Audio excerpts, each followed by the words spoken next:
The murder trial of Aaron Hernandez has begun with his old team preparing to play in Sunday's big game. The former tight end sat in a Fall River courtroom today as the jury heard day one of testimony. It comes a year and a half after the former tight end was taken from his North Attleboro home in handcuffs, arrested in connection with the shooting of Odin Lloyd. And today, Hernandez's attorney portrayed him as innocent, the victim of a sloppy and unprofessional investigation. Eyewitness News reporter Kelly Sullivan joins us with a recap of day one now.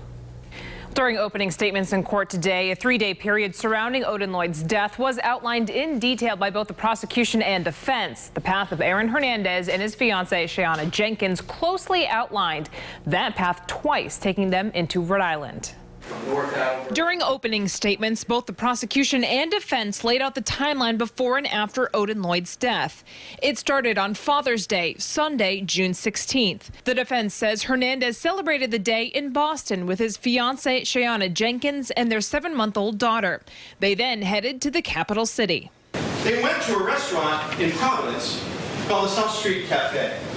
And there, Aaron and Shayana and the other couples lingered for several hours, having food and having drinks. Hernandez smiling in this picture taken at the South Street Cafe, but the prosecution showing a different image of Hernandez just hours later.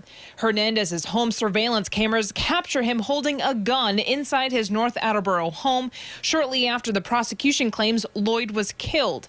The following day, Jenkins meets up with the two other men Hernandez was with that night, Ernest Wallace and Carlos Ortiz. She drove to Coventry, Rhode Island, where she met with Ernest Wallace, Carlos Ortiz.